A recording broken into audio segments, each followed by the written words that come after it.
Sharing ആണ് ഞാൻ കേട്ടത്.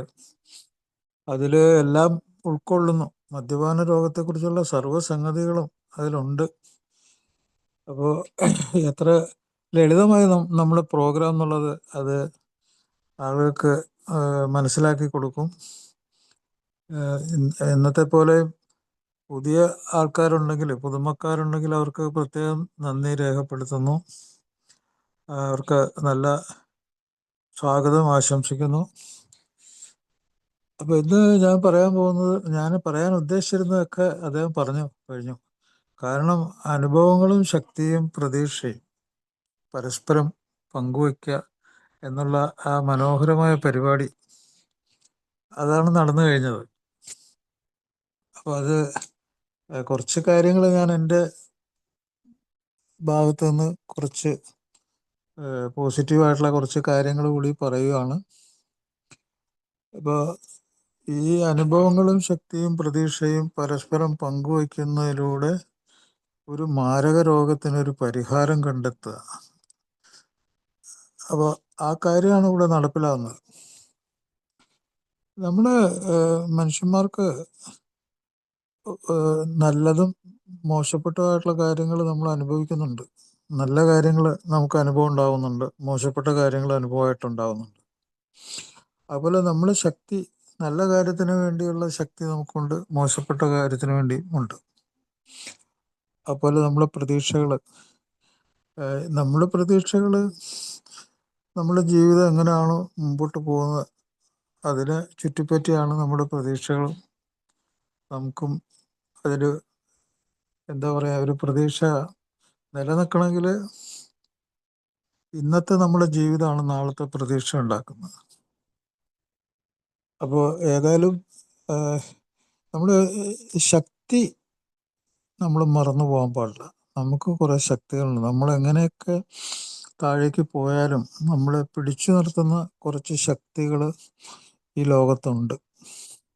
നമ്മളതിൽ പരിപൂർണമായിട്ടും നമ്മൾ മനസ്സുറപ്പിച്ച് മുമ്പോട്ട് പോവുകയാണെങ്കിൽ നേരത്തെ സുഹൃത്ത് പറഞ്ഞ പോലെ ഒരു പുതിയൊരു ജീവിതത്തെ തിരിച്ചു പിടിക്കാൻ പറ്റും. അപ്പോൾ നമ്മൾ ആ ശക്തി എന്തൊക്കെയാണ് നമ്മുടെ ശക്തി? നമുക്ക് നമ്മളിലുള്ള വിശ്വാസം, ഉള്ള വിശ്വാസം മുഴുവനും ചോർന്നു പോയി കഴിഞ്ഞാൽ പിന്നെ ബാക്കിയൊന്നും അവശേഷിച്ചില്ലെങ്കിൽ നമ്മൾ ശക്തിയില്ലാത്ത ആളായി. അപ്പോൾ കുറച്ചെങ്കിലും നമ്മുടെ ഉള്ളിലൊരു ശക്തി ഉണ്ടായിരിക്കും. ആ ശക്തിയിൽ ഒരു ദിവസമെങ്കിലും ഇതിൽ നിന്ന് വിട്ടു നിൽക്കാൻ കഴിയാത്ത ആളുണ്ടാവുമെന്ന് എനിക്ക് തോന്നുന്നില്ല. എത്രയോ കടുത്ത രോഗാവസ്ഥയിലും ഒരു ദിവസമോ ഒരാഴ്ചയോ ഒക്കെ നിർത്തിവെച്ചവരൊക്കെ ഉണ്ടാവും. അവർക്ക് അതൊരു പ്രതീക്ഷയാണ്. എനിക്ക് ഒരു ദിവസം നിർത്തിവെക്കാൻ പറ്റി, അതൊരു ശക്തിയാണ്, അത് ശക്തമായൊരു പ്രതീക്ഷയാണ്. അപ്പോൾ ആ ശക്തി നമ്മളിൽ നിന്ന് എടുത്തു കളയാൻ പാടില്ല. അതുകൂടാതെ നമുക്ക് ഈ പ്രോഗ്രാമിൽ എപ്പോഴും നമ്മൾ തുടക്കത്തിൽ സംസാരിക്കുന്ന ഒരു വിഷയമാണ് കറേജ് ടു ചേഞ്ച്. എനിക്ക് എന്നെ മാറ്റാനുള്ള ആ ശക്തി, ആ കറേജ്, ധൈര്യം, എന്നെ മാറ്റാൻ, മറ്റുള്ളവർ മാറ്റുന്നതിനേക്കാൾ എന്നെ മാറ്റാനുള്ള ധൈര്യം, അത് ഞാൻ പുറത്തേക്ക് എടുക്കുകയാണെങ്കിൽ അവിടെ എനിക്ക് ഒരു വലിയ ശക്തി എൻ്റെ കൂടെയുണ്ട്. അതുപോലെ നമുക്ക് മറ്റു വ്യക്തികളായിട്ട് ഉള്ള ബന്ധങ്ങളുണ്ട്. അപ്പോൾ നേരത്തെ പറഞ്ഞ സുഹൃത്തിനെ മറ്റൊരു സുഹൃത്ത് സഹായിച്ചിരുന്നു. ഈ പ്രോഗ്രാമിനെ പറ്റി പറഞ്ഞു കൊടുത്ത് മനസ്സിലായി. അവിടെ പോയിരുന്ന് അവിടെ അത് കേട്ടപ്പോൾ അദ്ദേഹത്തിന് രക്ഷപ്പെടാനുള്ള ഒരു ശക്തി തിരിച്ചു കിട്ടി. അപ്പോൾ ഇൻ്റർപേഴ്സണൽ സ്കിൽ എന്നൊക്കെ പറയും. അദ്ദേഹം അവസാനം പറഞ്ഞു നിർത്തിയല്ലോ, ഞാൻ മറ്റൊരാൾക്ക് വേണ്ടി ഞാൻ കാത്തു നിൽക്കും, അവരെ ഒരു ഗ്രൂപ്പിൽ ഞാൻ എത്തിക്കും. അതാണ് ആ വ്യക്തികൾ തമ്മിലുള്ള ബന്ധം. അതൊരു സ്കില്ല്, ഒരു സാമർഥ്യമാണത്. ഒരാളെ സഹായിക്കുന്നതിനുള്ള ഏറ്റവും വലിയൊരു സാമർഥ്യമാണത്. അപ്പോൾ ആ സാമർഥ്യം പുറത്തെടുക്കുന്ന അതൊരു വലിയ ശക്തിയാണ്. അതുപോലെ ഈ കാര്യങ്ങളുടെ നിജസ്ഥിതി, സത്യം, എന്താണ് യഥാർത്ഥ സത്യം എന്ന് മനസ്സിലാക്കി വരുമ്പോഴാണ് ഒരാൾക്ക് ഈ ഗ്രൂപ്പിൽ പിടിച്ചു നിൽക്കാൻ പറ്റുള്ളൂ. അല്ലെങ്കിൽ ഇങ്ങനെ നിലാവത്ത് അഴിച്ചു വിട്ട കോഴിയെ പോലെ ഇങ്ങനെ ഇങ്ങനെ അങ്ങോട്ടും ഇങ്ങോട്ടും പാഞ്ഞു നടക്കാന്നല്ലാതെ ആ യുക്തിചിന്ത, ആ സത്യം, ആ യാഥാർത്ഥ്യം ഉള്ളിൽ കയറി കഴിഞ്ഞാൽ അത് പോവില്ല. ആ റാഷണാലിറ്റി എന്നൊക്കെ പറയും നമ്മൾ. അതാണ് ഒരു യുക്തി, എന്താ ലോജിക്ക്. അതാണ് ഈ പ്രോഗ്രാമിൽ മദ്യത്തിൽ നിന്ന് വിട്ടുനിന്ന് സുഖമായിട്ട് ജീവിക്കുന്ന കുറേ ആൾക്കാരുണ്ട്. അവർ ജീവിച്ചിരിക്കുന്ന ഉദാഹരണങ്ങളാണ്. അവർ അവിടെ ഉള്ളിടത്തോളം കാലം അവിടെ പ്രതീക്ഷയുണ്ട്, അവിടെ യുക്തിയുണ്ട്, സത്യമുണ്ട്, ഉൾക്കാഴ്ച ശരിയായിട്ട് പ്രവർത്തിക്കുന്നുള്ളതിന് തെളിവുണ്ട്. അതുപോലെ മറ്റൊന്നാണ് ഈ ഒരു ശുഭാപ്തി വിശ്വാസം. എന്തെല്ലാം തിരിച്ചടികൾ ഉണ്ടായിട്ടും ഒരു ശുഭാപ്തി വിശ്വാസം നിലനിന്നുകൊണ്ട് അവർ തുടർന്നു പോയി. അത് പല ആൾക്കാരും പറഞ്ഞ് ഞാൻ കേട്ടിട്ടുണ്ട്. ഒരു ചെറിയ കച്ചിത്തുരുമ്പിൽ പിടിച്ചാണ് ഞാൻ രക്ഷപ്പെട്ടതെന്ന്. അങ്ങനെയൊക്കെ പറയുന്ന ആൾക്കാരെ ഞാൻ കേട്ടിട്ടുണ്ട്. ശരിയാണത്. ആ ഒരു ശുഭാപ്തി വിശ്വാസം അവർ കൈവിട്ടില്ല. അവരോട് തന്നെ സത്യസന്ധരായിരിക്കാൻ ശ്രമിച്ചു. ഓണസ്റ്റി, അതൊക്കെയാണ് അവരെ രക്ഷപ്പെടുത്തിയത്. മറ്റുള്ളവർക്ക് വേണ്ടിയല്ല, അവരോട് സത്യസന്ധത പുലർത്തി. അങ്ങനെ ഇതൊക്കെ പ്രോഗ്രാമിൻ്റെ നെടും തൂണുകളായിട്ടുള്ള വലിയ വലിയ വിവരങ്ങളാണ്. ഇതൊന്നും വേറെ സ്ഥലത്തൊന്നും കേൾക്കാൻ പറ്റില്ല. പ്രോഗ്രാമിൽ മാത്രമേ അതൊക്കെ കേൾക്കാൻ പറ്റുള്ളൂ. അവനവനോട് സത്യസന്ധത കാണിച്ച ആ ഷെയറിങ് അത് മനോഹരമായിരുന്നു. അതുപോലെ ഈ പ്രോഗ്രാം തുടർച്ചയായിട്ട് മുമ്പോട്ട് കൊണ്ടുപോവുക. അനേകം സുഹൃത്തുക്കളൊക്കെ ഉണ്ടായിട്ട് അവരോടൊക്കെ നോ എന്ന് പറഞ്ഞ് അതിനുള്ളൊരു ധൈര്യം കിട്ടി മുന്നോട്ട് പോവുകയും സ്വന്തം ജീവിതം മെച്ചപ്പെടുന്നത് സ്വയം അനുഭവിച്ച് മനസ്സിലാക്കാൻ അദ്ദേഹത്തിന് കഴിഞ്ഞു. അപ്പോൾ അതാണ് തുടർച്ച, പേഴ്സറൻസ് എന്ന് പറയും. എന്നുവെച്ചാൽ ഈ പ്രോഗ്രാം ഒരു ദിവസം 2 ദിവസത്തേക്കല്ല, അതൊരു തുടർച്ചയാണ്. ഒരു പിന്തുടരുക എന്ന് പറയും. പിന്തുടരുക, ഒരു ലക്ഷ്യമുണ്ട്, ആ ലക്ഷ്യത്തിനെ പിന്തുടർന്നുകൊണ്ടേയിരിക്കുന്നു. അതുപോലെ ഈ വിട്ടുനിൽക്കലിൽ കൂടിയാണ് ഈ ആനന്ദം, സന്തോഷം കണ്ടെത്തിയത്. യഥാർത്ഥ ആനന്ദം അവർ കണ്ടെത്തിയത് അവരുടെ കൂടെ ജീവിക്കുന്നവരുടെ കൂടെ ജീവിച്ചപ്പോഴാണ്, അവരുടെ കുടുംബത്തോടൊപ്പം ജീവിച്ചപ്പോൾ അവരുടെ സന്തോഷം വന്നപ്പോഴാണ് അവർക്ക് സന്തോഷിക്കാൻ പറ്റിയത്. അപ്പോൾ ശരിയായിട്ടുള്ള ആനന്ദം, കപ്പാസിറ്റി, ഒരു കഴിവാണത്. അപ്പോൾ യഥാർത്ഥമായിട്ടുള്ളൊരു ആനന്ദം അവർക്ക് കണ്ടെത്താനും അനുഭവിക്കാനും പറ്റിയത് സ്വന്തം കുടുംബാംഗങ്ങൾ, സ്വന്തം കുടുംബത്തിന് ആ സന്തോഷം കിട്ടിയപ്പോഴാണ് അവർക്ക് മനസ്സിലായത്. അപ്പോൾ ഒത്തിരി പ്രശ്നങ്ങൾ, ആ പ്രശ്നങ്ങളെ തടുത്തു നിർത്താനുള്ള ചങ്കൂറ്റം, ധൈര്യം, അതൊക്കെ തിരിച്ചു കിട്ടി. പ്രശ്നങ്ങൾ ഉണ്ടായിക്കൊണ്ടേയിരുന്നു, പക്ഷെ അതിനെയൊക്കെ തടുത്തു നിർത്താൻ പുതിയ പ്രശ്നങ്ങൾ ഓരോന്നും വരും, അതൊക്കെ നേരിടാനുള്ളൊരു കഴിവ് കിട്ടി. ഒരു ഭാവിയെ പറ്റിയുള്ളൊരു മനസ്സുണ്ടായി. ഒരു ഭാവിയുണ്ട്, എനിക്കൊരു ഭാവിയുണ്ട് എന്ന് അനുഭവം കൊണ്ട് മനസ്സിലാക്കി മുന്നോട്ട് പോയപ്പോൾ അതാണല്ലോ ജീവിതം. അല്ലാതെ പിന്നെ എവിടെ ജീവിതം കിടക്കണം? എനിക്ക് അതാ ഒരു ഭാവിയുണ്ട്. ചില സുഹൃത്തുക്കളൊക്കെ അവസാനം ഷെയർ ചെയ്ത് ഞാൻ ഇപ്പോഴും ഓർക്കുന്നുണ്ട്. അവർ പറഞ്ഞത്, എനിക്ക് ജീവിക്കാൻ കൊതിയായി എന്ന് പറഞ്ഞു. ജീവിതത്തോട് ഓരോ ദിവസവും അങ്ങനെ മനോഹരമായി ജീവിച്ചപ്പോൾ കൂടുതൽ കൂടുതൽ ജീവിക്കാനുള്ള കൊതിയാണ് വന്നത്. മദ്യം കുടിക്കാനുള്ള കൊതിയല്ല, ജീവിതത്തോടുള്ള കൊതി. അതെവിടുന്നാ വന്നത്? അത് സ്വന്തം അനുഭവത്തിൽ നിന്നും യാഥാർത്ഥ്യം മനസ്സിലാക്കിയപ്പോൾ, സ്വന്തം കുടുംബാംഗങ്ങളിൽ നിന്നും സ്വന്തം സുഹൃത്തുക്കളിൽ നിന്നും അങ്ങനെ സത്യം കണ്ടുപിടിച്ചപ്പോഴാണ് അവർക്ക് ജീവിക്കാൻ കൊതിയുണ്ടായത്. അവരുടെ ജീവിതത്തിനൊരു പർപ്പസ് ഉണ്ടായിരുന്നു, ഒരു ആവശ്യകത ഉണ്ടായിരുന്നു. മറ്റത് എന്താവശ്യകത? പോയാൽ പോട്ടെ എന്നൊക്കെ പറഞ്ഞ് അങ്ങനെ നടന്ന ആൾക്കാർ ജീവിക്കുന്ന ഒരു പർപ്പസ്, ഒരു ഉദ്ദേശശുദ്ധി ഉണ്ടായി, ലക്ഷ്യമുണ്ടായി, അതിൽ കൂടി മുമ്പോട്ട്. അതൊക്കെ കേൾക്കുമ്പോൾ തന്നെ ഒരാൾ അത്ഭുതത്തോടു കൂടിയാണത് കേൾക്കുന്നത്. ശരിക്കും പറഞ്ഞാൽ അത്ഭുതത്തോടും ആനന്ദത്തോടും കൂടിയാണ് അത് കേൾക്കുന്നത്. വാസ്തവത്തിൽ എനിക്കും അത് കഴിയുമല്ലോ എന്നുള്ള പ്രത്യാശ. അപ്പം നമ്മുടെ ഗ്രൂപ്പിൻ്റെ ഈ പ്രവർത്തനത്തിന് കാര്യങ്ങളൊക്കെ വളരെ വളരെ ഫലപ്രദമാണ്. ചിലപ്പോൾ ഈ മത്സ്യങ്ങളൊക്കെ വെള്ളത്തിൽ കൂടി നീന്തി നടക്കുന്നെങ്കിലും താൻ വെള്ളത്തിൻ്റെ ഉള്ളിൽ കൂടി ആ നീന്തി നടക്കണമെന്ന് ഒരു മത്സ്യത്തിനും ഒരു ബോധം ഉണ്ടാവില്ല ചിലപ്പോൾ, അല്ലേ? പക്ഷെ നമ്മൾ ജീവിതത്തിൽ ആ വെള്ളത്തിൽ ഓക്സിജൻ ഇല്ലാതെ വന്നിട്ട്, അല്ലെങ്കിൽ എങ്ങനെയെങ്കിലും ആ മത്സ്യം കരയ്ക്ക് അടിഞ്ഞു പോയപ്പോൾ കിടന്ന് പിടച്ച് ആ പിടയലുണ്ടല്ലോ, അത് ഒരിക്കലും ആ ജീവൻ മരണ പോരാട്ടം അതിനൊരിക്കലും മറക്കാൻ കഴിയില്ല. ആ വെള്ളം കണ്ടു കഴിഞ്ഞപ്പോൾ അതിലേക്ക് അത് ജീവിക്കുന്ന ആ സ്ഥലം, അതാണ് ജീവിതം. അതിലേക്ക് തിരിച്ചെത്തിയപ്പോഴത്തേക്കും അത് അമിതമായിട്ടുള്ള ആ സന്തോഷം,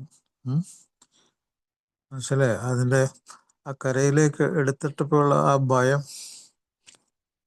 അപ്പം ജീവിതം എന്ന് പറഞ്ഞാൽ അങ്ങനെയാണ്. അവിടെ ഇപ്പോൾ നമ്മുടെ പ്രതീക്ഷയും നമ്മുടെ സ്നേഹം, ശരിക്കും നമ്മൾ സന്തോഷം അനുഭവിക്കുന്നതൊക്കെ നമ്മളിൽ നിന്നാണ്. ശരിക്കും അത് നമ്മളിലാണ് തുടങ്ങുന്നത്. മറ്റൊരാളുടെ അത് പകർത്തിയാലൊന്നും അത് നമുക്ക് പെട്ടെന്ന് പകർന്നു കിട്ടുമൊന്നുമില്ല.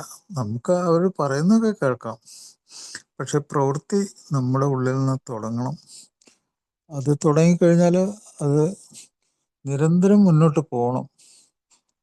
അവിടെ ചിലപ്പോൾ തിരിച്ചടികളൊക്കെ ഉണ്ടാവും. അതിനെ പരിഹാരം കാണുന്നത് ഒരു കലയാക്കി മാറ്റും. മദ്യാസക്തർ എത്രയോ പേര് അങ്ങനെ ചെയ്തു. അങ്ങനെയാണ് അവർക്ക് വലിയ വീടുണ്ടാക്കാനും സാമ്പത്തികമായിട്ട് പുരോഗമിക്കാനും വണ്ടി വാങ്ങിക്കാനും ജീവിതം വളരെ സന്തോഷത്തിൻ്റെ ഉള്ളിൽ എല്ലാ ആഗ്രഹങ്ങളും സാധിച്ചുകൊണ്ട് മുന്നോട്ട് പോകാൻ കഴിഞ്ഞത് അതുകൊണ്ടാണ്. അപ്പോൾ ഇതിന് പുതുമക്കാർക്ക് കുറച്ച് കാര്യങ്ങൾ അറിയേണ്ടതുണ്ട്. ഈ അനുഭവങ്ങൾ എങ്ങനെ നടപ്പിലാക്കി, ഒരാൾ എങ്ങനെ നടപ്പിലാക്കി എന്നുള്ള കാര്യമാണ് അവരറിയേണ്ടത്. അപ്പോൾ അവർ വളരെയധികം കഷ്ടപ്പെട്ടിരുന്നു. ഈ രോഗത്തെക്കുറിച്ച് ഞാൻ പലപ്പോഴും ഉദ്ധരിക്കാറുള്ളത്, ഈ രോഗത്തെക്കുറിച്ച് ഏറ്റവും വലിയ സത്യം പറഞ്ഞിട്ടുള്ള ഡോക്ടറുടെ വാക്കുകളാണ്. ഡോക്ടർ കണക്ക് തയ്യാറാക്കിയിട്ടാണ് അത് പറഞ്ഞത്. അദ്ദേഹം പറഞ്ഞത്, അമേരിക്കയിലെ ഡോക്ടറാണ്, അദ്ദേഹത്തിൻ്റെ പുസ്തകമാണ് ആൾക്കാർ വായിക്കുന്നത്. ഈ ഡോക്ടർമാരൊക്കെ പഠിക്കുന്നത് അദ്ദേഹത്തിൻ്റെ പുസ്തകമാണ്. അദ്ദേഹം പറഞ്ഞ്, അമേരിക്കയിൽ ഇപ്പോൾ മദ്യം കഴിക്കുന്ന ആളുകളുടെ എണ്ണമൊക്കെ നോക്കുവാണെങ്കിൽ പ്രായം തികഞ്ഞ ആൾക്കാർ, ഒരു 15 വയസ്സ് മുതൽ മുകളിലേക്കുള്ള ആൾക്കാർ, മദ്യം ഒരു പ്രാവശ്യം കഴിച്ചവർ കഴിഞ്ഞ വർഷത്തെ കണക്കെടുക്കുകയാണെങ്കിൽ 90% പേരും അവർ കഴിഞ്ഞ വർഷം കുടിച്ചിരുന്നു എന്ന് പറയാം. 90 പേരും, കുറെ കുടിച്ച ആൾക്കാർ 90% പേരും കഴിഞ്ഞ വർഷം കുടിച്ചിരുന്നു. അപ്പോൾ അങ്ങനെയുള്ള ആൾക്കാരുടെ ഒരു 100 പേരുടെ കണക്കെടുക്കുകയാണെങ്കിൽ അതിലൊരു 100 പേരിലും 30 പുരുഷന്മാരും, 20 പുരുഷന്മാരും 10 സ്ത്രീകളും, അങ്ങനെ ഒരു 30 പേര് ഒരിക്കലും തിരിച്ചു വരാൻ പറ്റാത്ത ഒരു മാരക രോഗം തലച്ചോറിനെ ബാധിക്കും. അതാണ് മദ്യാസക്ത രോഗം. മദ്യമാണ് കഴിക്കണമെങ്കിൽ മദ്യത്തിൻ്റെ രോഗം. അതിൻ്റെ കൂടെ പലരും പല സാധനങ്ങളും ഉപയോഗിക്കാറുണ്ട്. ഇപ്പോൾ പുക വലിക്കുന്നവർ, കഞ്ചാവ് വലിക്കുന്നവർ, മറ്റ് മെത്താംബിട്ടമിൻ ഉപയോഗിക്കുന്നവർ, LSD ഉപയോഗിക്കുന്ന പല സാധനങ്ങൾ ഉപയോഗിക്കുന്ന ആൾക്കാരാണ് ഇപ്പോൾ. പ്രത്യേകിച്ചും യുവാക്കൾ. അപ്പോൾ അവരുടെ കാര്യത്തിൽ അവരൊരു ആയുഷ്കാല രോഗത്തിലാണെന്നുള്ള കാര്യം അവർക്ക് ഒരു പിടിയും കിട്ടില്ല. അപ്പോൾ അദ്ദേഹം പിന്നെ പറഞ്ഞ വാക്കിതാണ്, ഒരു ആയുഷ്കാല രോഗത്തിലേക്ക് അവർ വലിച്ചെറിയപ്പെടുക എന്ന് പറയണേ. വലിയൊരു സമുദ്രത്തിലേക്കൊക്കെ വലിച്ചെറിയുന്ന പോലെ വലിച്ചെറിയപ്പെടുകയാണ് അവർ ഈ രോഗത്തിൻ്റെ ഉള്ളിൽ കടന്നു കഴിഞ്ഞാൽ. പിന്നെ അവർ കൈയും കാലിട്ട് അടിച്ച് സർവശക്തിയോടും കൂടി ചില കാര്യങ്ങളൊക്കെ തീരുമാനിച്ചാലേ അവർക്ക് രക്ഷപ്പെടാൻ പറ്റുള്ളൂ. അങ്ങനെ പറഞ്ഞ്. പക്ഷെ ഈ 30 പേരിൽ വീണ്ടും ഒരു 10 പേര് മാനസിക രോഗത്തിലേക്ക് കൂടി അടിപ്പെട്ടു പോകും. അപ്പോൾ 40% 100 പേരിൽ തുടങ്ങിയ സാധനം 40%. അവർ ഒരു ആയുഷ്കാല രോഗത്തിലേക്ക്, മാനസിക രോഗത്തിൽ. അപ്പം ലഹരി ഉണ്ടാക്കുന്ന തലച്ചോറിൻ്റെ സൂക്കേട് മാത്രമല്ല, അവരിൽ നല്ല ശതമാനം മാനസിക രോഗത്തിലേക്കും വലിച്ചെറിയപ്പെടും. പിന്നെ പറഞ്ഞ എന്താണ്, ഇങ്ങനെ വലിച്ചെറിയപ്പെടുന്നവർ അവർക്ക് വലിയ വിദ്യാഭ്യാസം, വലിയ സ്ഥാനമാനങ്ങൾ, വലിയ തറവാടിത്തം, വലിയ ധനം ഒന്നും അവരെ രക്ഷപ്പെടുത്തില്ല. അവർ ഭയങ്കര വിദ്യാഭ്യാസമുള്ളവരൊക്കെ ഉണ്ട്, ആ വിദ്യാഭ്യാസം ഒന്നും അവരെ രക്ഷപ്പെടുത്തില്ല. ഭയങ്കര പണക്കാരുണ്ട്, ആ പണമൊന്നും അവരെ രക്ഷപ്പെടുത്തില്ല. സമുദായത്തിൽ ഭയങ്കര സ്ഥാനങ്ങളും പ്രശസ്തിയൊക്കെ ഉണ്ടാവും, ഒന്നും രക്ഷപ്പെടുത്തില്ല. ഇതാണ് അദ്ദേഹം പറഞ്ഞത്. അപ്പോൾ അത് എത്ര മാരകമാണ് ആ രോഗം എന്നുള്ളത് സൂചിപ്പിക്കാൻ ഇത് ധാരാളം മതി. അപ്പോൾ അങ്ങനെ രക്ഷപ്പെടാൻ കഴിയാത്ത ആൾക്കാർ, അവരിൽ ചിലരൊക്കെ പെട്ടെന്ന് രക്ഷപ്പെടും ഈ പ്രോഗ്രാമിൽ വന്നാൽ. ഈ പ്രോഗ്രാമിനെ കുറിച്ച് എക്കാർ തന്നെ പറഞ്ഞ്, എയുടെ ആദ്യകാലത്തെ സ്ഥാപകരും അതിനെ വിലയിരുത്തിയ ആൾക്കാരും പറഞ്ഞത്, ബിൽ വിൽസൺ ഉൾപ്പെടെയുള്ളവർ പറഞ്ഞത്, ഞങ്ങളിൽ ഈ പ്രോഗ്രാമിൽ വന്ന ചില ആൾക്കാർ പെട്ടെന്നും, ചില ആൾക്കാർ സാവകാശം, ചില ആൾക്കാർ രക്ഷപ്പെട്ടിട്ടേ ഇല്ല. അങ്ങനെ രക്ഷപ്പെടാത്തവരോട് അങ്ങനെ അവരോട് നീരസമൊന്നുമില്ല, അവരോട് ഞങ്ങൾക്ക് സ്നേഹം മാത്രമേ ഉള്ളൂ, അവരോട് സഹാനുഭൂതി, അവരെക്കുറിച്ച് ഓർത്ത് സഹാനുഭൂതിയുള്ളൂ. കാരണം ഈ രോഗം എത്രമാത്രം തീവ്രമാണെന്ന് നേരത്തെ അനുഭവങ്ങൾ പങ്കുവെച്ച ആ സുഹൃത്ത് പറഞ്ഞ പോലെ തന്നെ അവർക്ക് എല്ലാവർക്കും അറിയാം എത്രമാത്രം അത് തീവ്രമായ ഒരു രോഗമാണെന്ന്. ജീവിതത്തിൻ്റെ എല്ലാ മേഖലകളും, ശാരീരികമായിട്ടാണെങ്കിൽ അങ്ങനെ, ബന്ധങ്ങളുടെ കാര്യത്തിലാണെങ്കിൽ അങ്ങനെ, സാമ്പത്തികമായിട്ടുള്ള കാര്യത്തിൽ അങ്ങനെ. അപ്പോൾ അതിന് ചുറ്റും പിന്നെ യാതനകളും കഷ്ടപ്പാടുകളും ഒറ്റപ്പെടലും മരണചിന്തകളും സമൂഹത്തിൻ്റെ ഉപേക്ഷയും, എങ്ങനെ ഇതെല്ലാം കൂടി കിടന്ന് കളിക്കുക. ഇത് മരണനൃത്തം എന്നൊക്കെ പറയണത് വളരെ കറക്റ്റാണ്. ഞാനിത് പുതുമക്കാരോട് പറയുന്നത് ഒരു ഗൗരവത്തിൽ ഇതെടുക്കണം, ഇത് വെറുതെ തമാശയ്ക്ക് പറയുന്നതല്ല. അവർക്ക് ഈ രോഗത്തിൽ നിന്ന് രക്ഷപ്പെട്ട് ശരിയായ ജീവിതത്തെ കണ്ടെത്തുകയും ജീവിതം എന്താണെന്ന് മനസ്സിലാക്കുക കൂടി ചെയ്യണമെങ്കിൽ കഠിനമായ ശ്രമം അവർ നടത്തണം. അതിൽ ഏത് പ്രോഗ്രാമിൽ അവർ പറയുന്നത് എന്താണ്, ഇന്നത്തെ 24 മണിക്കൂർ ഞങ്ങൾ മദ്യത്തിൽ നിന്ന് വിട്ടുനിന്നു. അങ്ങനെ വിട്ടുനിന്നിട്ടാണ് അവർ വർഷങ്ങളെ പറ്റി പറയുന്നത്. ഞാൻ 15 വർഷം 2 മാസം 3 ദിവസം എന്നൊക്കെ പറയണമെങ്കിൽ അവർക്ക് എത്രമാത്രം ആ ദിവസങ്ങളുടെ എണ്ണം പോലും എത്രമാത്രം കൃത്യമാണ്, അവർ മനസ്സിലത് സൂക്ഷിക്കുന്നുണ്ട്, അത്രമാത്രം അതൊരു ഗൗരവമുണ്ട്. അപ്പം അങ്ങനത്തെ ഗൗരവം ഒരു പുതുമക്കാരൻ കൊടുത്തു കഴിഞ്ഞാൽ മാത്രമേ അയാൾക്ക് ഈ പ്രോഗ്രാമിൽ കൂടി രക്ഷപ്പെട്ടെന്ന് പറയാൻ പറ്റുള്ളൂ.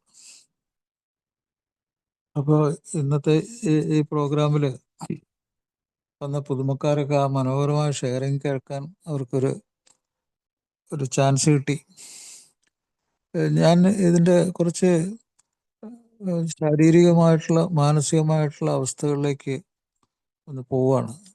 ഇപ്പോൾ ഉദാഹരണത്തിന് മദ്യം കഴിച്ചങ്ങനെ മുമ്പോട്ട് പോകുമ്പോൾ എന്താണ് ഒരാൾക്ക് സംഭവിക്കുന്ന അടിസ്ഥാനമായിട്ടുള്ള സംഗതി എന്താണെന്ന് എപ്പോഴും നമ്മൾ മറന്നു പോകാതെ ഓർത്തിരിക്കണം.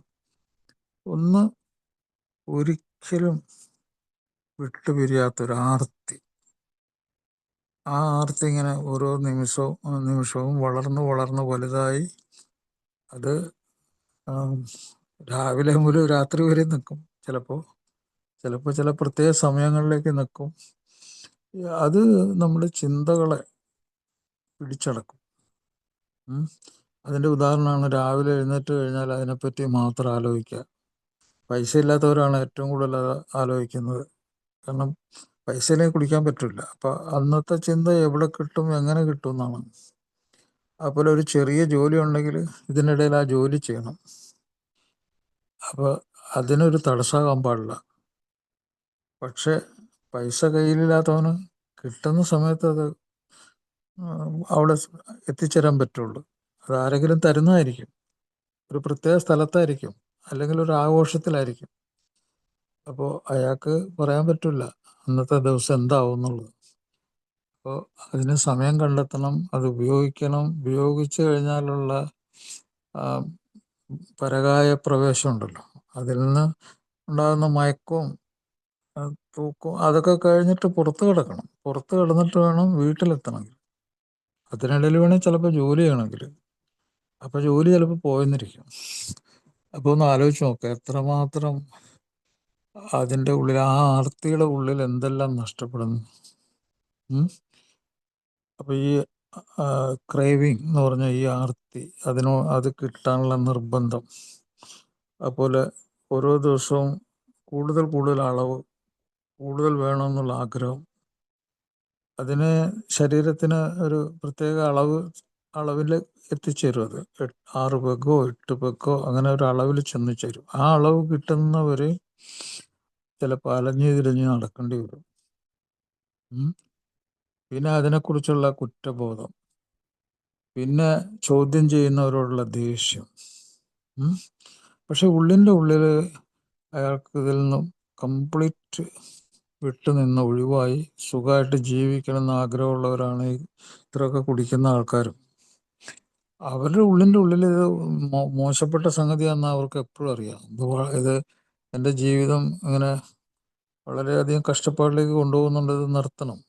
പക്ഷെ അത് സാധിക്കുന്നില്ല.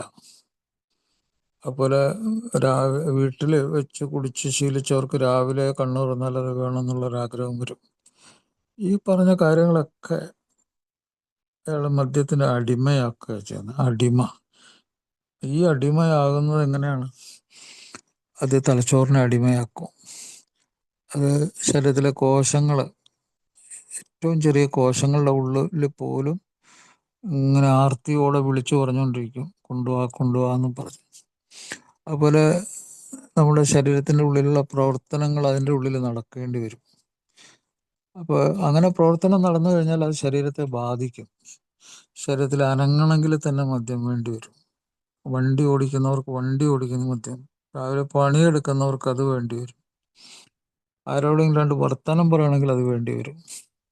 അപ്പം അങ്ങനെ അത്രമാത്രം ആശ്രയിക്കുന്ന ഒരു അടിമയായി മാറും. അതാണ് നിങ്ങൾ ഏതെങ്കിലും ഒരു ആശുപത്രിയിൽ ഒരു മദ്യപാന രോഗിയുടെ കടലാസ് എടുത്ത് നോക്കുക, അവരിങ്ങനെ 3 അക്ഷരത്തിൽ എഴുതി വെച്ചേക്കും, ADS എന്ന് പറയും. ADS എന്ന് പറഞ്ഞാൽ എന്താണ്? ആൽക്കഹോൾ ഡിപ്പെൻഡൻസ് സിൻഡ്രോം, മദ്യത്തിന് അടിമപ്പെട്ട ഒരു മനുഷ്യൻ. അതാണ് ആ രോഗത്തിൻ്റെ പേര്. ഡോക്ടർ എഴുതി വെച്ചേക്കുന്നത് അതാണ്, ADS എന്ന് എഴുതി വെച്ചേക്കും. അല്ലെങ്കിൽ ഇപ്പോൾ പുക വലിക്കുന്ന ആളാണെങ്കിൽ, അതിനും അടിമപ്പെട്ട ആളാണെങ്കിൽ ഡോക്ടർ എഴുതി വയ്ക്കും ADS, NDS എന്ന് പറഞ്ഞാൽ നിക്കോട്ടിൻ, പുകവലിക്ക് അടിമപ്പെട്ടു. ഇപ്പോൾ ഈ അടിമപ്പെടുക എന്ന് പറഞ്ഞാൽ തലച്ചോറ് കൊണ്ട് അടിമപ്പെടുക, ശരീരം കൊണ്ട് അടിമപ്പെടുക, ശരീരത്തിൻ്റെ പ്രവൃത്തി കൊണ്ട് അടിമപ്പെടുക, ചിന്തിക്കുന്നതിൽ അടിമപ്പെടുക, ഫീലിങ്സിൽ അടിമപ്പെടുക.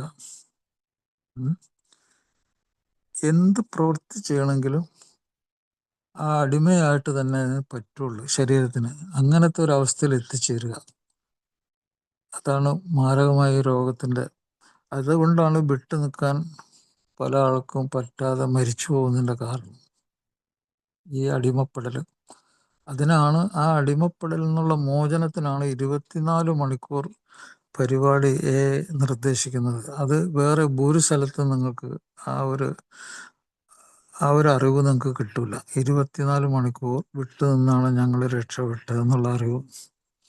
അത് വളരെ ശാസ്ത്രീയമാണ്. കാരണം ചില തലച്ചോറിന് ബാധിക്കുന്ന ഈ അസുഖം മനോരോഗമാണ്, മാനസിക രോഗമാണ്. സൈക്യാട്രിക് ഇൽനെസ് എന്ന് പറയും. സൈക്കോസിസ് എന്നൊക്കെ പറഞ്ഞാൽ ഭ്രാന്ത് എന്നർത്ഥം.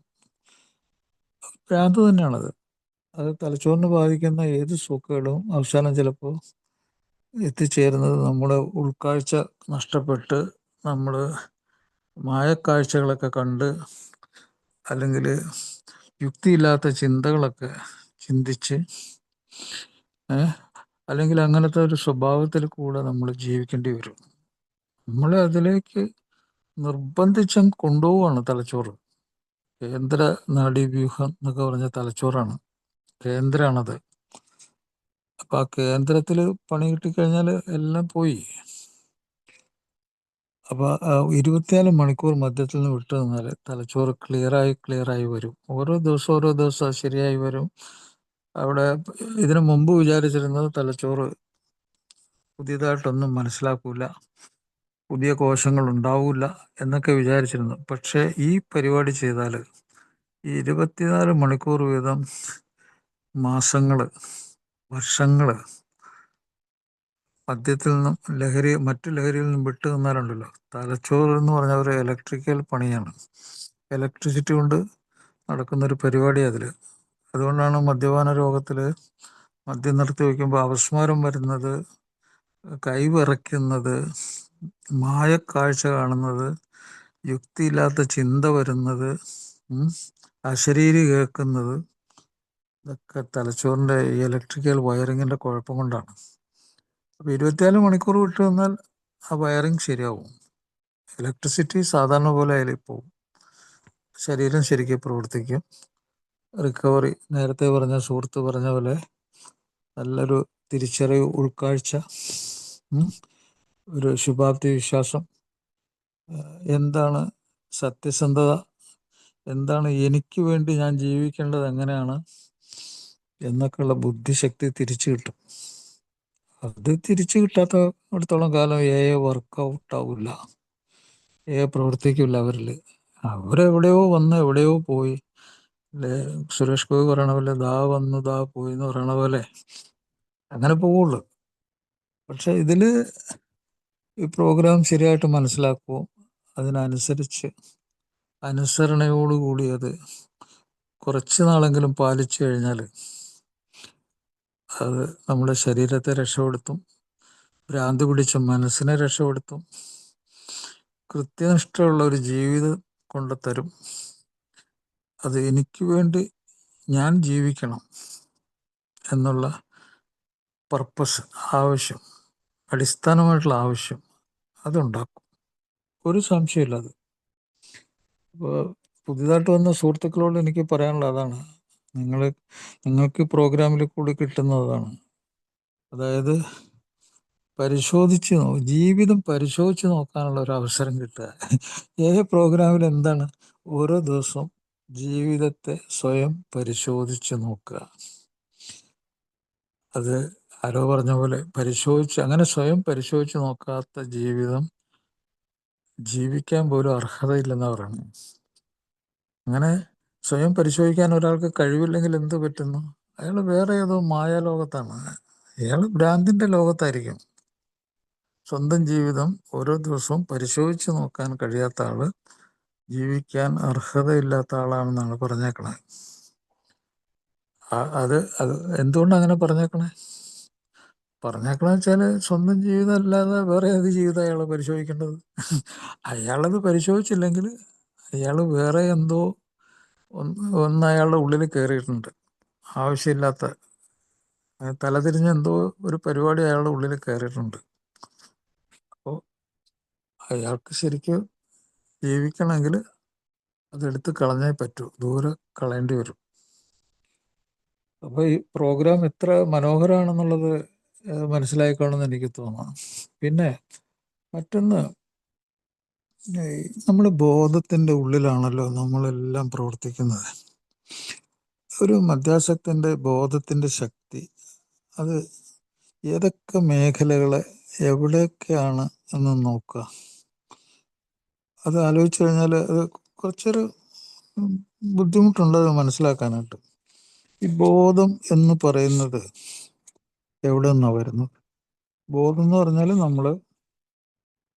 നമ്മുടെ ചുറ്റുപാടിനെ ഒക്കെ മനസ്സിലാക്കുന്നത്, എവിടെയായിരിക്കുന്നത്, എന്ത് സമയമായി, ആരൊക്കെ എൻ്റെ ചുറ്റുമുണ്ട്, ആരോട് ഞാൻ സംസാരിക്കുന്നു, ആരൊക്കെ എന്നെ തിരിച്ചറിഞ്ഞ് എന്നോട് പ്രതികരിക്കുന്നു, ഇങ്ങനെയൊക്കെ മനസ്സിലാക്കുമ്പോഴാണ് നമ്മൾ ബോധമുണ്ടെന്ന് പറയുന്നത്.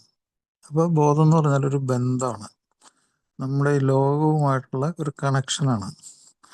മദ്യാസക്തി മറ്റു ലഹരിയൊക്കെ ഈ കണക്ഷൻ അങ്ങ് ഫ്യൂസ് ഊരുന്ന പോലെ അങ്ങ് ഊരിക്കളയും. ചിലപ്പോൾ കറണ്ട് തന്നെ അങ്ങ് പോവും. ഫ്യൂസ് ഊരുന്ന പരിപാടി അത്. ഈ ഈ ലോകത്തെ നമുക്ക് ഒരു പ്രത്യേക വെളിച്ചത്തിൽ, ഒരു വെളിച്ചം ഉണ്ടല്ലോ, ആ വെളിച്ചത്തിൽ നോക്കി കണ്ടാലേ നമുക്ക് വ്യക്തത ഉണ്ടാവുള്ളൂ. ബോധം എന്ന് പറഞ്ഞാൽ ഒരു വെളിച്ചം തന്നെയാണ്. അത് സ്ത്രീ പുരുഷന്മാർക്ക് ഈ ലോകവുമായിട്ടുള്ള ബന്ധം കൊണ്ട് കിട്ടുന്ന ഒരു വെളിച്ചമാണ്. ബന്ധമില്ലാത്തതിന് വെളിച്ചമില്ല, കണക്ഷനില്ല. ഈ ബന്ധത്തിൽ യാഥാർത്ഥ്യം മനസ്സിലാക്കണം. ഞാൻ എവിടെയാണ്, എന്താണ്, ഞാൻ നേരത്തെ പറഞ്ഞു ആരൊക്കെ ആയിട്ടാണ് ഞാൻ ബന്ധപ്പെട്ടിരിക്കുന്നത്. അങ്ങനെയുള്ള ബന്ധങ്ങളുള്ളപ്പോഴാണ് ബോധം ഉണ്ടാവുള്ളൂ. അപ്പം അത് നമ്മൾ നഷ്ടപ്പെടുത്തി കഴിഞ്ഞാൽ നമ്മുടെ മനസ്സ് പ്രവർത്തിക്കുന്നത് ബോധത്തിൻ്റെ ഉള്ളിലാണ്. മനസ്സും അങ്ങോട്ട് പോവും, ഭ്രാന്താവും. അപ്പോൾ ബോധം തെളിമയുള്ള ബോധം അല്ലെങ്കിൽ ഭ്രാന്തായി പോവും, ഒരു സംശയമില്ല അതിന്. ലോകാരോഗ്യ സംഘടന പറയണത് എന്താണെന്നറിയോ? ലോകാരോഗ്യ സംഘടന എന്ന് വെച്ചാൽ ലോകത്തിലുള്ള എല്ലാ ഡോക്ടർമാരും കൂടി ഈ മദ്യപാന രോഗത്തെക്കുറിച്ചും മറ്റ് ലഹരി രോഗത്തെക്കുറിച്ചും മാനസിക രോഗത്തെക്കുറിച്ചും എഴുതിയ വിലപ്പെട്ട പുസ്തകമാണ് ഈ ICD-10 എന്നൊക്കെ പറഞ്ഞ പുസ്തകം. അതിൽ ലോകാരോഗ്യ സംഘടന പറയണത് മദ്യം കഴിക്കുന്നത് തന്നെ സ്ഥിരമായിട്ട് ഇങ്ങനെ മദ്യം കഴിച്ചുകൊണ്ട് മുമ്പോട്ട് പോകുന്ന ഒരാൾ ഏർപ്പെട്ടിരിക്കുന്നത് ഒരു മാനസിക രോഗത്തിൻ്റെ ഉള്ളിലാണ്. ഉപയോഗം കൊണ്ട് തന്നെ തലച്ചോറിനെ കേടാക്കുന്ന ഒരു മാനസിക രോഗത്തിൽ അയാൾ ഏർപ്പെട്ടിരിക്കുന്നു. അതുകൂടാതെ അയാളുടെ ദിനം പ്രതിയുള്ള പെരുമാറ്റം തകർന്നുകൊണ്ടേയിരിക്കുന്നു. ഇതാണ് അവർ പറഞ്ഞേക്കണത്. ഇത് കേൾക്കുമ്പോൾ ആർക്കും മനസ്സിലാവും. ദിനം പ്രതി അയാൾ തകർന്നുകൊണ്ടേയിരിക്കുന്നു. എങ്ങനെ? അയാളുടെ ഈ ബോധമണ്ഡലത്തിൽ കുഴപ്പമുണ്ടായിട്ട് അയാളിങ്ങനെ ദിനം പ്രതി അയാളുടെ പെരുമാറ്റത്തിൻ്റെ കാര്യത്തിലും അയാളുടെ മാനസികാവസ്ഥയുടെ കാര്യത്തിലും തകർന്നുകൊണ്ടേയിരിക്കുന്നു. അയാളുടെ തലച്ചോറ് തകർന്നുകൊണ്ടേയിരിക്കുന്നു. അത് കേൾക്കുമ്പോൾ തന്നെ മനസ്സിലാവും നമുക്ക്. ഭ്രാന്ത് വരാതിരിക്കുമോ? അടുത്ത സ്റ്റെപ്പിലേക്ക് പോവുകയാണെങ്കിൽ ഒരേ ഒരു കാര്യം ഇതിനെതിരായിട്ട് നിൽക്കുന്നത്, എന്താണ്, ഒരു സാധാരണ മദ്യം കഴിക്കുന്ന ആളാണ്, സോഷ്യൽ ഡ്രിങ്കറാണ്. ആ വാക്ക് തന്നെ തെറ്റാണ്. സോഷ്യൽ ഡ്രിങ്കർ എന്ന് പറഞ്ഞ ഒരാൾ അതിൽ തന്നെ നിൽക്കില്ല. ഒന്നില്ലെങ്കിൽ അയാൾ കംപ്ലീറ്റ് ആക്കി നിർത്തി ഒരു തിരിച്ചുവരവിൻ്റെ പാതയിലായിരിക്കും, അല്ലെങ്കിൽ അയാൾ മുമ്പോട്ട് പോകും. കൂടുതൽ കുടിച്ച് അയാൾ മരിക്കുമോ, മാനസിക രോഗത്തിന് അടിപ്പെട്ട് കുഴപ്പമുണ്ടാവുമോ, ജോലി പോവുമോ, ബന്ധങ്ങളൊക്കെ തകർന്നു പോവുമോ, ആർക്കും വേണ്ടാത്തവനാവോ, അല്ലെങ്കിൽ കരൾ രോഗമോ, ഹൃദ്രോഗമോ, അല്ലെങ്കിൽ പ്രമേഹ രോഗമോ, അല്ലെങ്കിൽ HIV AIDS അല്ലെങ്കിൽ ഹെപ്പറ്റൈറ്റിസ് B, മഞ്ഞപ്പിത്തോ, ക്യാൻസറോ, അല്ലെങ്കിൽ പാങ്ക്രിയാസിൻ്റെ കുഴപ്പമോ, മാരകമായിട്ടുള്ള രോഗങ്ങൾ ഏതെങ്കിലും പിടിച്ചാലും ഒന്നിലും മരിക്കും. അല്ലെങ്കിൽ അയാൾക്ക് നല്ലൊരു തിരിച്ചറിവ് കിട്ടിയാൽ അയാൾ തിരിച്ചു വരും ജീവിതത്തിൽ. ഇതാണ് പറയുന്നത്. ലോകാരോഗ്യ സംഘടന പറഞ്ഞത് അയാൾ ഈ പ്രോഗ്രാമിൽ പറയുന്ന പോലെ വിട്ടു നിന്ന് കഴിഞ്ഞാൽ അയാൾക്ക് ജീവിച്ചിരിക്കാനുള്ള ഒരു ഭാഗ്യം കിട്ടും. അല്ലെങ്കിൽ അയാൾ രോഗം ഇൻസ്റ്റാൾമെൻ്റ് ആയിട്ട് അയാളിലേക്ക് ഭയങ്കര സീരിയസ് രോഗങ്ങൾ വരും, അല്ലെങ്കിൽ നിമിഷ നേരം കൊണ്ട് മരിക്കുന്ന രോഗങ്ങൾ വരും. ഇതൊക്കെ പറയുന്നത് പേടിപ്പെടുത്താനോ ഒന്നുമല്ല. ഇതൊക്കെ യാഥാർത്ഥ്യങ്ങളാണ്. 100% യാഥാർത്ഥ്യങ്ങൾ അതൊക്കെ ഒരു ഏല് വന്ന് കുറെ നാള് അനുഭവങ്ങളും ശക്തിയും പ്രതീക്ഷയും കേട്ട് മനസ്സിലാക്കി അനുഭവിച്ച് മനസ്സിലാക്കിയ ഒരാൾക്കുണ്ടല്ലോ, അത് വളരെ എളുപ്പമാണ്. അയാൾക്ക് ആ സത്യം അയാളെ വിട്ടു പിരിഞ്ഞു പോവില്ല. അയാൾ മനസ്സിലാക്കിയ സത്യം. കാരണം ഈ ജീവിതമാണ് ജീവിക്കാൻ കൂടുതൽ പ്രേരിപ്പിക്കുന്നത്, അല്ലാതെ എങ്ങനെയുള്ളൊരു ജീവിതമല്ല. സമാധാനത്തോടെയും സന്തോഷത്തോടെയും തൻ്റെ കൂടെയുള്ളവരുടെ സന്തോഷത്തിൽ ഭാഗമാകുമ്പോഴാണ് അയാൾക്ക് ജീവിക്കാൻ തോന്നുന്നത്. അല്ലാതെ അയാളത് സ്വയം കണ്ടെത്തി അങ്ങനെ ജീവിക്കും, അത് ഉറപ്പായ കാര്യമാണ്. അപ്പം അതിൻ്റെ ചികിത്സ ഞാൻ പറഞ്ഞല്ലോ, ചികിത്സ 24 മണിക്കൂർ വിട്ട് നിന്ന് ശരീരത്തെ ആ ജയിലിൻ്റെ ഉള്ളിലേക്ക് കയറാതെ രക്ഷപ്പെടുത്തുക. ഇത് ഒത്തിരി എക്സ്പെരിമെൻറ്റുകളൊക്കെ ഇതിന് തെളിയിക്കാനായിട്ട് ലോകാരോഗ്യ സംഘടന തന്നെ ഒത്തിരി ഗവേഷണങ്ങൾ നടത്തിയിട്ടുണ്ട്. പല ഗവേഷണങ്ങളും നടത്തിയിട്ടുണ്ട്. അതിൽ ഏറ്റവും ശക്തമായ ഗവേഷണങ്ങളുടെയൊക്കെ തെളിവ് എൻ്റെ കയ്യിലിരിപ്പുണ്ട്. അതിപ്പോൾ എനിക്ക് കാണിക്കാൻ പറ്റില്ല, കാരണം ചിലത് ഇപ്പോൾ അതിൻ്റെ ഇമേജിങ് സ്റ്റഡിയൊക്കെ, അതിൻ്റെയൊക്കെ സ്കാനിങ്ങിൻ്റെ സ്റ്റഡീസ്, സ്വഭാവത്തിനെ കുറിച്ചുള്ള പഠനങ്ങൾ, ഇതൊക്കെ മദ്യപാന്മാർ, ലക്ഷക്കണക്കിന് മദ്യപാന്മാരുടെ ചരിത്രം, രോഗചരിത്രം എഴുതി അതിന് പറഞ്ഞ കാര്യങ്ങളൊക്കെ പറയുകയാണെങ്കിൽ ഉണ്ടല്ലോ, അത് ദിവസങ്ങൾ പിടിക്കും. അതിൻ്റെ ആവശ്യമൊന്നുമില്ല. ഉദാഹരണത്തിന് ഒരു പ്രത്യേകതരം സ്കാനുണ്ട്. ആ സ്കാൻ എടുത്തു കഴിഞ്ഞാൽ ആ സ്കാൻ വളരെ സ്മൂത്ത്, നല്ല പെയിന്റ് കൊണ്ട് നമ്മൾ ഭിത്തിയൊക്കെ നല്ല മനോഹരമായ പെയിന്റ് കൊണ്ട് അടിച്ച പോലെ സ്മൂത്താണ്. അതിൽ തടവും കുഴിയൊന്നും ഉണ്ടാവില്ല. നമ്മൾ ഒരു സാധാരണ തലച്ചോറ്, നേരെ മറിച്ച് ലഹരി ഉപയോഗിച്ച ഒരാളുടെ തലച്ചോറ്, നമ്മുടെ ഈ കേരളത്തിലെ റോഡുകൾ മഴക്കാലം വന്ന കുഴിയായിട്ട് കിടക്കണം. ആ മെറ്റലൊക്കെ കാണിച്ച് പുറത്ത് ഇങ്ങനെ കുഴികളുണ്ടായി കിടക്കും. അതേപോലത്തെ ഒരു സ്കാൻ നിങ്ങൾക്ക് കിട്ടും. സ്പെക്ട് സ്കാൻ എന്ന് പറഞ്ഞു. ഏറ്റവും ഭയങ്കര തെളിവാണത്.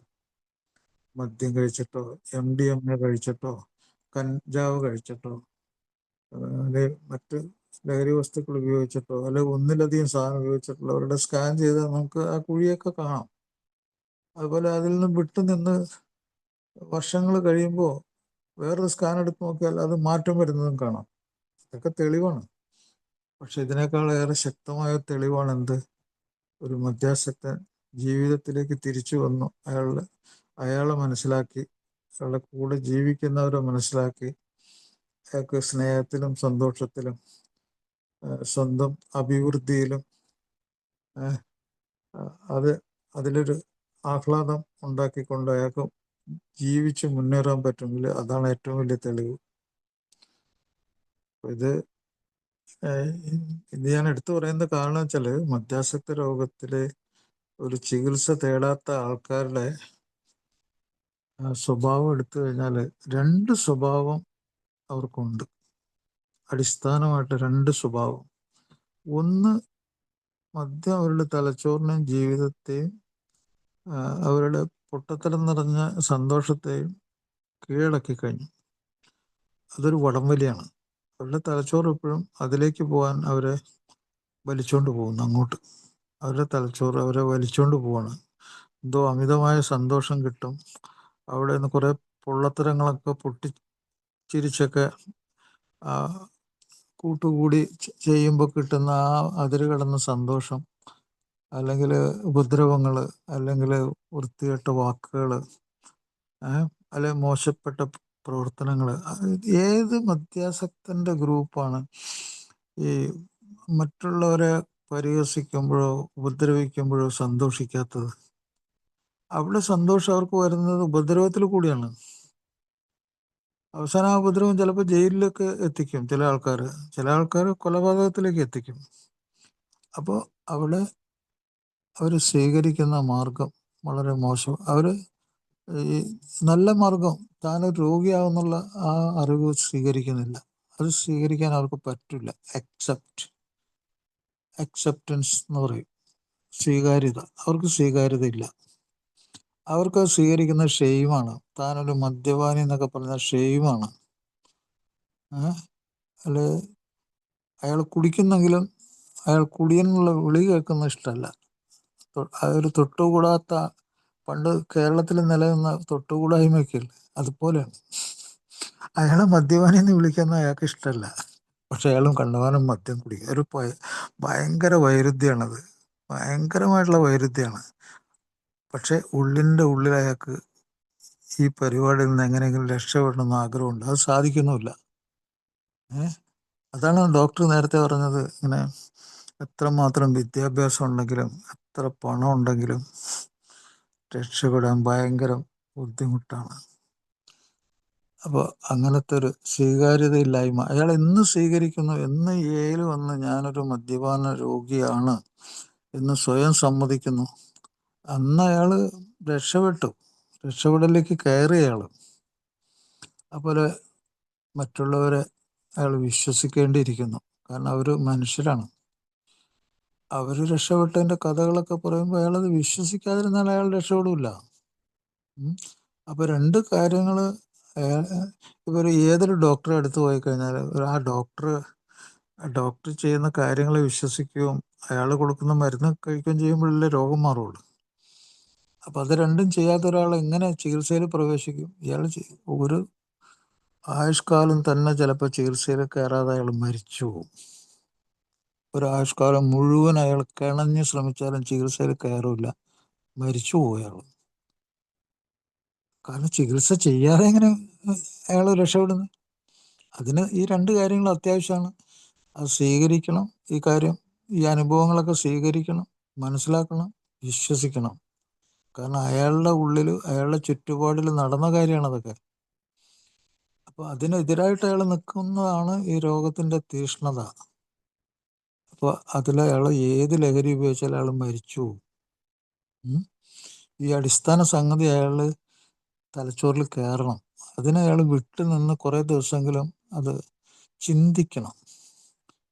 ആ ചിന്ത ചിലപ്പോൾ കുറച്ച് ഫീലിങ്സ് ഉണ്ടാക്കും. ആ ഫീലിങ്സിൽ അയാൾ കേന്ദ്ര കഥാപാത്രമായിരിക്കണം. അയാളുടെ കുടുംബം അവരും ഒരു കഥാപാത്രങ്ങളായിരിക്കണം. അയാളുടെ ജോലിസ്ഥലം, അവിടെയുള്ള സുഹൃത്തുക്കൾ, നല്ല സുഹൃത്തുക്കളൊക്കെ ഉണ്ട്, അവരും കഥാപാത്രങ്ങളായിരിക്കണം. അയാൾ ജോലി കൊടുത്ത ആൾക്കാർ അവരും കഥാപാത്രങ്ങളായിരിക്കണം. അപ്പോൾ താൻ എവിടെയാണെന്ന് അയാൾക്ക് പിടികിട്ടും. അപ്പം അങ്ങനെയുള്ളൊരു ചുറ്റുപാടിൽ അതാണ് സത്യം മനസ്സിലാക്കൽ. ആ സത്യം മനസ്സിലാക്കാനുള്ള ശക്തി കിട്ടിയാൽ ഈ പകയൻ രക്ഷപ്പെട്ടു. അയാൾക്ക് ഒരിക്കലും പിന്നെ പിന്തിരിഞ്ഞ് നോക്കേണ്ട വരില്ല, മറ്റുള്ളവരെ പരിഹസിക്കേണ്ടി വരില്ല, ഉപദ്രവിക്കേണ്ടി വരില്ല, രക്ഷപ്പെടാൻ പറ്റും. അപ്പോൾ ഇത് ഇങ്ങനത്തെ ഒരു മാരകമായിട്ടുള്ള രോഗമെന്ന് അയാൾ മനസ്സിലാക്കണം. അപ്പോൾ ഇത്രയൊക്കെ ഞാൻ പറഞ്ഞെങ്കിലും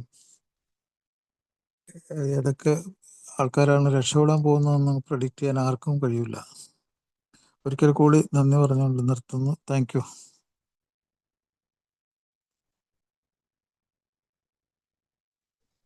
thank you doctor, thank you.